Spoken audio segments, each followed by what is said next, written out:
evening, everybody. Welcome to the launch of Paper Money of Scotland by Dave Murphy and Jonathan Callaway. Said it round the other way. The written word can fire the imagination, be thought-provoking, exciting, many other emotions. And with the words in Paper Money of Scotland, be truly informative. Our two authors, Jonathan Callaway and Dave Murphy, have spent nigh on 10 years researching to bring collectors, dealers, auction houses and the public the definitive publication encompassed in 2 volumes. 1,150 pages, all set out by Peter, my husband, brought this publication to life. Professionally printed by Melita Press in Malta. I would like to thank Spink for allowing us to hold this event here at this launch in their prestigious offices. And really that's all I have to say, because I didn't write the book, they did. And we're really pleased to have been able to publish it and be able to offer it to the general public and all of us. So I'm going to hand you over to Dave Murphy, one of the authors. Thank you. Thank you, Pam.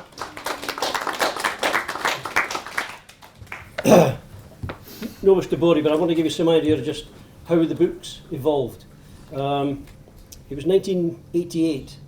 I bought Douglas 20th Century Notes, 2 volumes, and I had no idea at the time what the outcome of that was going to be. I'd had a few Scottish notes, but that really got me going, got the interest up. But it also all really started in 1998. Pam said it's been 10 years. It's actually been 20 years.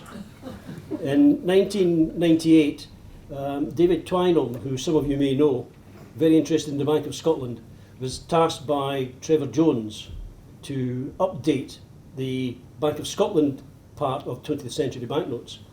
And David was willing to do that, researching the Bank of Scotland archives, and helped do that. But he lived down here, whereas I lived up there, where the archives were. So he thought it was easier that I do a lot of the research. Now, although it was for the 20th century banknotes, for Trevor, we decided, with this sort of idea in mind, a publication to take Douglas 1975 edition, Scottish banknotes, and bring it up to date. So we started in 1695. And David was going through the note ledgers, I was going through the minute books. And to give you some idea of the task, the Bank of Scotland has 50 minute books that I could read up to 1975, the time limit. Each minute book has 500 pages. So that's 25,000 pages. These are large folio books, and until 1938 they were all handwritten. So it took a while. In fact, it took 3 years to cover the Bank of Scotland, the British Linen and the Union Bank. The book was eventually published, but it was a very limited edition, and very limited edition means obscurity, because I don't think many people actually ever saw the book. However, I carried on. I went next to the Royal Bank of Scotland, looked at their archives. Their archives had actually almost closed in Edinburgh, but they just hired a new archivist. Unfortunately, in the late 90s, they deleted or destroyed all the note ledgers for all the banks that they covered. So this research was a bit blind, and all we had, or all I had, was the minute books and a few other books to go by. But plodded through. No publisher in mind to do the Royal Bank 2nd edition, but I'd known Jonathan for some considerable time. We both had the same interests, same ideas. So we started talking about perhaps pursuing a publisher. Pam's name was mentioned. So we then progressed. But this is going back 10 years now. So 10 years, this cooperation between Jonathan and I. And I'd covered the Bank of Scotland, the Royal Bank, one more bank to crack, Clydesdale. It took a long time to get into that bank, I have to say. Jonathan managed to get a contact. We got another contact. They let us in to look at their note collection. And then we discovered they don't actually have an archive. They have lots of archive material, but it's stored somewhere else in Scotland, which makes things a bit difficult. It was going to be difficult anyway, because the Royal Bank and the Bank of Scotland were in Edinburgh, so that's where I live, so not difficult. The Clydesdale Bank, Glasgow, that's a bit more difficult, means a train. But the archives are somewhere else. So we had to get this liaison going to get the books from the archive, the storage facility, not an archive, the storage facility, into Glasgow. And the person that was going to do that, she was a senior manager who had an interest in the bank's history, but didn't know who we were, and said, I can give you 1 day. Well, bearing in mind the Bank of Scotland took me 3 years, I really felt I really had to sell this idea to her. So I took in a copy of Douglas, and I took in a copy of the Irish book that Jonathan did, and said, this is what we want to do with your banknotes. So she opened up then, and she made it things very easy. And another couple of years' work, they had to order the books for me, find me a little office in a very crowded bank, and arrange this several times a week. But we got through it. So we've ended up with something that's really a labour of love. And in that period, I'd like to say thanks. There's no one here tonight, but there will be in Edinburgh next week. People I call the chaps, the cheery, happy archives persons, who fetched and carried and fetched and went and got some more, who were really brilliant. And and this lady in the Clydesdale Bank, who thankfully will turn up on Wednesday, to mention them.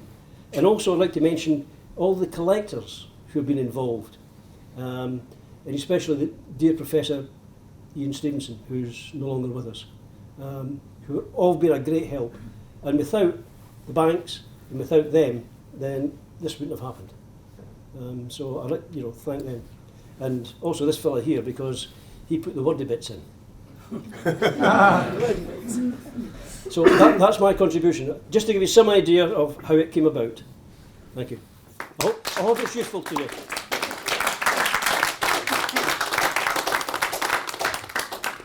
Jonathan, is there any chance you'd want to say a few words? Yeah.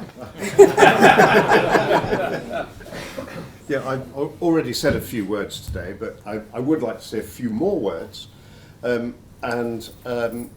Well, Dave's told you about how the collaboration came about, and I have to say, when I started working with Dave, when we actually made this decision, we're going to do the whole thing. We're not just going to do the Royal Bank or just the Bank of Scotland. We're going to do a complete revamp of the original Douglas book, which is now 43 years old. And we never expected the original book was so thick and a single volume and smaller in terms of page size to what we've got here. We never ever for a minute expected that we would end up with something like this, 2 books together. It's just grown like topsy over the years. But it was a genuine collaboration. As Dave said, I did the wordy bits, but all of that was based on the research that Dave had been doing for all these years. And I said, Dave, can you send me? He'd actually put it all onto Word files in his laptop. And you send them all to me. Send all this stuff to me, and I'll see what I can do. Try and put it into the sort of format that a catalogue and a history would actually make accessible to people. And so he sent me all this stuff, and I printed it all off. I ran out of paper several times.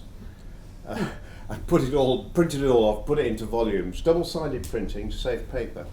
And I've got 2 big ring binders about this thick, full of the basic raw material from which David extracted from the files, and which we distilled and put into these 2 volumes. So we've both done our own sort of both made our own contributions to this thing. But one thing is doing the research and grinding through all these handwritten ledgers from many years ago, and it's a very different task to knock it into shape, to make it into a sort of logical order in the catalogue and have the cataloguing looking like it's, you know, it's legible and you've got a good oversight of it. So, you know, I think between us we both brought everything that was needed to make this thing a success. So thanks, Dave, for sending me hundreds and hundreds of files. Thanks, Pam, for actually preparing to take this project on, because it's a multiple in terms of size and challenge to the publishing work that Pam has done before, not just the Irish book that was mentioned, but obviously English Paper Money, which has been around through several editions now, and I know Pam and Pete have been doing that for many years. You know, this is a bigger job, because there's just so much material here. There's so much verbiage. I mean, the words alone, the Word documents came to over 400 pages. So when we put in the illustrations, that's why it's nearly 3 times that in total. So anyway, thank you very much, and thank you for your patience as a publisher. And thanks also to Pete for actually making the whole thing look so good, because it wouldn't have looked so good if it had been left to me. And thanks also to our better halves. I have to say this. I don't have to say it, but I mean it. For you know, putting up with, you know, having us sort of, you know, hugely distracted for years and years, and I would disappear off into a room with my laptop, and you know, every now and again I would be hauled out and given some food. And it's, you know, you put up with a lot, really. I understand that, and so thanks for that. But it's been a great journey of discovery. I mean, I know both Dave and I, not just from his work in the major archives, but also, you know, we dug into other archives wherever we could find them. Some of the museums that we approached had remarkable stuff that nobody had ever seen before. James Douglas 40 years ago didn't know this stuff existed, and so all of that's gone into the book as well. You know, we found that the museums in Stirling, in Dundee, in Aberdeen, in Fort William, for heaven's sake, you know, they've got stuff that nobody had seen before. And it was all tucked away, but, you know, all you have to do is write and say what you're doing, and the next thing you know, the information comes flooding in. So all of that's got into the book as well. You know, so we've learned a lot along the way. And I think we've made this thing much more comprehensive than the original Douglas, although there's a lot in here that actually we couldn't improve on James Douglas 43 years ago, because he did such a good job on the available information all that time ago. But we've added to it. It's not just, it says Paper Money of Scotland, it's not just banknotes. There's a whole chapter at the end of volume 2, which is all the organisations that were not banks that issued paper money. And there were, I can't remember exactly now, probably about 50 of them. And there's probably a lot more that we don't know about. And some of them were just tradesmen, some of them were factories that paid their workers with bits of paper. There were people who tried to set themselves up as banks, but they weren't bankers because they never got a banking license, but they issued bits of paper that looked like banknotes. You know, payable in London, and then in the small print, just almost like an insurance company. You read the small print, payable in London after 20 days, you know, and that sort of thing. And, you know, they're interesting stories, and we've tried to bring those stories out because, for me anyway, a lot of the really interesting stuff is not just what the banks did, but what all these other people did who issued paper money. And why did they do it? Because, you know, coins were in very short supply. You know, gold, silver, copper, all of those sort of metals to make coins was in very short supply at certain times in history. So they issued paper money instead. And, you know, we've tried to capture all of that stuff in here. We've captured some of it, but not all of it. And also because I thought it was relevant, and I don't know, Dave obviously eventually agreed, but we've also got in the Bank of Poyet, which has 2 Scottish connections, because first of all, Gregor MacGregor, who invented this fictitious country in Central America, was a Scot. The people he persuaded to go out there as emigrants to this paradise, which was actually just, you know, malarial swamps, were mostly Scots. And the banknotes that he had printed for his fictitious central bank out in Poyet were printed by a Scottish firm. So there's enough Scottish collection, as far as I'm concerned, to put it in here. The Poyet is an awful long way from Scotland. So the final point I would make is that we very carefully chose, and I know we've had one criticism, but we very carefully chose the colour of this cover. This is Pantone 300, And Pantone 300 is the official Scottish Government approved colour of the Scottish saltire. It's a sort of lighter blue than the dark blue that you see on rugby and football shirts, and in fact some saltires have got the dark blue. And we've had one complaint from one of our very good friends in Scotland who thought that we'd got the wrong shade, but I think it's the right shade because it's approved by the Scottish Government, and we wouldn't want to upset Nicola or anyone like that. So anyway, thanks to everybody, and I thank you all for turning up to listen to me and Dave, and thanks again to Pam, thanks again to my Scottish wifey, who has been so supportive over the years. And please buy the book, and please keep buying it. Thank you very much.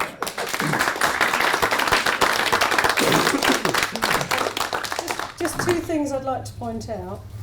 That on the cover of Volume 1 is a £10 note which has a 1 on it. On the cover of Volume 2 is a £20 note which has a 2 on it, which is one way of also telling which volume you're reading.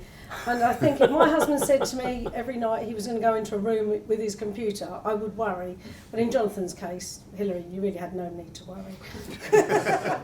But thank you all for turning up, and please have a drink and eat the nibbles and then go home. Thank you very much.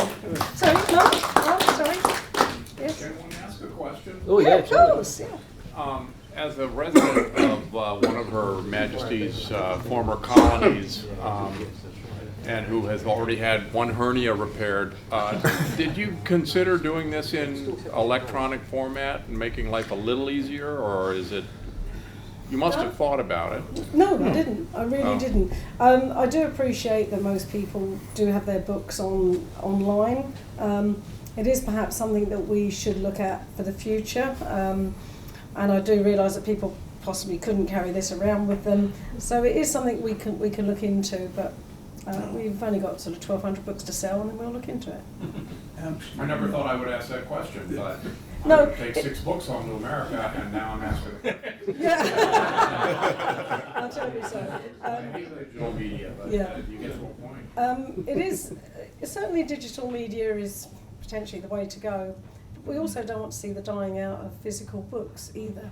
The printed word really is printed, and it's not digital. The printed word becomes digital. It certainly is something that we have thought about. In fact, we did ask Vincent Doubleby if we could do EPM online. He went, no way, no way. But I think things have moved on, and I think a book can be more protected online, and it is something we would certainly consider, especially if Jonathan decides to do another book on anything. Write our addendums into the first couple of There are some secret errors in here. That have been pointed out. deliberate errors. Deliberate errors, yeah. But we're not telling you what they are. You've got to find them. Anyway, I do No prize. realise that some people who were here today for the forum have actually had a copy of the book and maybe have already had it signed. But getting the two authors together is quite difficult because one lives in Putney and one lives in Edinburgh, so Dalkeith. So if you do need a book signed, this is a very good opportunity unless you're popping up to Edinburgh next week. Other than that, there are no signed books, so it's a limited edition in that respect. So if you do need a signed book, do come and see the guys. Or if you've already got a book and want it signed, that's fine. Yeah. Oh, buy another one. Or buy that one. Yeah. Thank you. Special. Special signature. Special signature, yes. X. It will be by the end of the night. Is that why you're staggering? Yeah.